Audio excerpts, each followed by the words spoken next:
खरंच धनंजय मुंडे मराठा आमदाराच्या षडयंत्राचा बळी ठरलेले आहेत का? धनंजय मुंडेंनी मंत्रिपदाचा राजीनामा दिला आणि आता अनेक दौऱ्यामध्ये आजाराचं कारण सांगून त्या ठिकाणी ते त्या दौऱ्यामध्ये सहभागी होत नाहीत. तर मंत्रिपदाचा राजीनामा दिला याचा अर्थ काहीतरी प्रॉब्लेम असेल. आपण जर या चॅनलवर नवीन असाल तर हे चॅनल सबस्क्राईब करा आणि व्हिडिओ मात्र शेवटपर्यंत ऐका.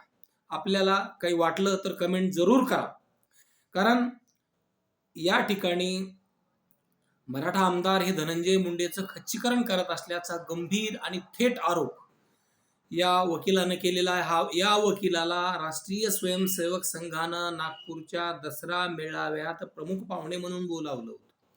इतकंच नाही तर पोटातून नसेल तरी तो ओठातून जय श्रीराम असं म्हणण्याचा प्रयत्न करतोय आणि तो पुढे म्हणतोय की मराठा आमदारांनी रिंगण करून धनंजय मुंडेंना टार्गेट केलाय.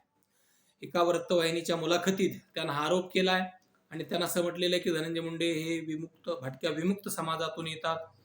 मी ओबीसी, भटके समाज, मायक्रो ओबीसी याच्यासाठी मी काम करणार आहे.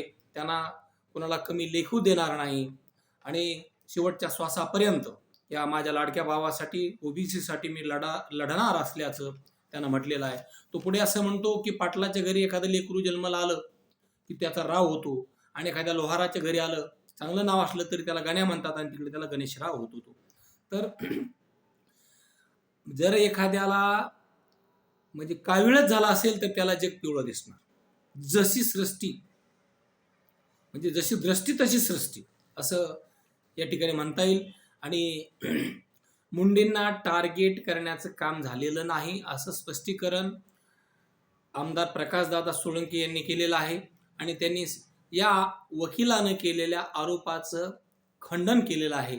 त्यांचं म्हणणं असं आहे की जातीवादातून नाही तर खंडणीतून संतोष देशमुखांची हत्या झालेली आहे आणि या हत्येच्या आरोपामध्ये जवळचा असलेला व्यक्ती हा त्यांच्या जवळचा आहे आणि त्यातून त्यांनी राजीनामा दिलेला आहे. त्यांना कुणीही टार्गेट केलं नाही किंवा मराठा वर्सेस वंजारी अशा प्रकारचा कुठलाही वाद नाही असं स्पष्टीकरण आमदार प्रकाश सोळंके यांनी दिलेलं आहे. अनेक आमदारांनी नागपूरच्या हिवाळी अधिवेशनामध्ये या प्रश्नावर सभागृहात आवाज उठवला आणि त्यामध्ये अनेक समाजाचे लोक होते. म्हणजे मराठा तर होते, सत्ताधारी होते, विरोधी पक्षातीलही होते, ओबीसी होते, मायक्रो ओबीसी होते, भटक्या विमुक्त समाजातील होते, अगदी एससीचे लोक होते आणि समाजातील सर्व घटक हे या ठिकाणी यांना पाठिंबा देण्यासाठी रस्त्यावर उतरले होते. हे विसरून चालणार नाही.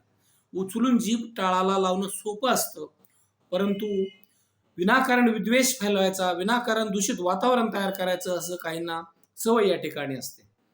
या प्रकरणामध्ये सगळ्यात मोठ्या बाजू जर कोणी मांडल्या असतील तर सत्ताधारी आमदारांनी मांडलेल्या आहेत. त्यामध्ये भारतीय जनता पक्षाचे आमदार सुरेश धस असतील, याशिवाय मुख्यमंत्र्याच्या अत्यंत जवळचे आमदार यांनी सुद्धा यामध्ये महत्त्वाची भूमिका सभागृहामध्ये मांडलेली आहे. याशिवाय विजयसिंह पंडित असतील, प्रकाशदादा सोळंके असतील, यांनीही या प्रकरणावर आवाज उठवलेला आहे. इतकंच नाही तर ओबीसी समाजातील मायक्रो ओबीसी ज्यांच्या मतदारसंघामध्ये 1% सुद्धा त्यांच्या जातीचे लोक नाहीत असे ओबीसी समाजातील मायक्रो ओबीसी जातीतील तेली समाजाचे आमदार संदीप भैया क्षीरसागर यांनी देखील या ठिकाणी या प्रकरणावर आवाज उठवलेला आहे. इतकंच नाही तर हत्येच्या दुसऱ्याच दिवशी संदीप क्षीरसागर हे मस्साजोगला जाऊन आलेले आहेत आणि जवळपास त्यांनी 20 ते 25 वेळा त्या ठिकाणी जाऊन वेळोवेळी भेटी दिलेल्या आहेत आणि त्या कुटुंबियांना धीर दिलेला आहे. त्याचबरोबर ज्या मतदारसंघामध्ये ही घटना घडलेली आहे त्या केच मतदारसंघाचे आमदार या अनुसूचित जाती प्रवर्गातील आहेत. त्या केजच्या आमदार नमिताताई मुंदडा यांनी देखील सभागृहामध्ये आणि सभागृहाच्या बाहेर देखील या प्रकरणावर आवाज उठवलेला आहे. इतकंच नाही तर धनंजय मुंडे ज्या जातीचे आहेत त्याच जातीचे आणि त्याच प्रवर्गाचे आमदार जितेंद्र आव्हाड यांनी देखील प्रखरपणे या प्रकरणावर टीका केलेली आहे. इतकंच नाही तर सामाजिक कार्यकर्त्या अंजली दमानिया यांनी संतोष देशमुख खून प्रकरण हे रस्त्यावर लावून धरलेले आहे, मीडियावर लावून धरलेलं आहे आणि त्या अगदी न्यायालयाचे दरवाजे ठोठावण्याचा त्या ठिकाणी या प्रकरणामध्ये प्रयत्न करत आहेत. त्यांनी मुख्यमंत्र्याची भेट घेतलेली आहे, उपमुख्यमंत्र्याची भेट घेतलेली आहे, बीडचे जिल्हाधिकाऱ्याची भेट घेतलेली आहे, बीडच्या एसपींची भेट घेतलेली आहे. प्रत्यक्ष भेटून आणि वेगवेगळ्या माध्यमातून त्यांनी या प्रकरणाचा पाठपुरावा केलेला आहे. त्यांची जात कोणतीही अद्यापही कुणाला माहीत नाही. म्हणून अशा एखाद्या वकिलानं काही बेछूट आरोप करणं आणि समाजातील वातावरण खराब करणं हे अत्यंत दुर्दैवी या ठिकाणी आहे. धनंजय मुंडे यांना पत्रकारांनी वाल्मिक कराडाबाबत प्रश्न विचारला असता त्यांनी सांगितलं की ते माझ्या जवळचे आहेत, नाकारायचं काय, अशा प्रकारचं उत्तर दिलंय. ज्यावेळेस नागपूरच्या अधिवेशनामध्ये ते अनुपस्थित होते त्यावेळेस पत्रकारांनी त्यांना प्रश्न विचारला तर त्यांनी सांगितलं की माझे जवळचे सहकारी वाल्मिक कराड यांच्या बाबतीमध्ये मुख्यमंत्री सभागृहात निवेदन देणार आहेत म्हणून मी अनुपस्थित आहे.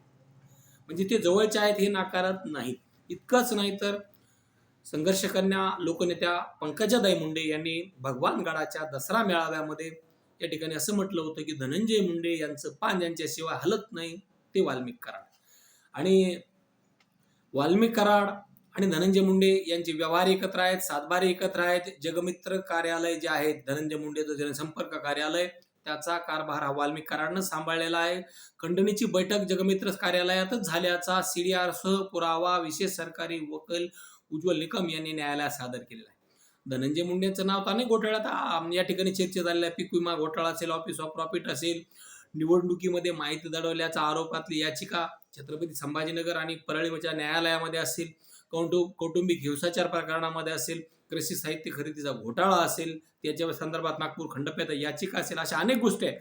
परंतु जातीमुळे झालं हे म्हणणं मात्र हे दुर्दैवी आहे. हे शिवशाहू फुले आंबेडकरांच्या महाराष्ट्राला न पटणारं आहे.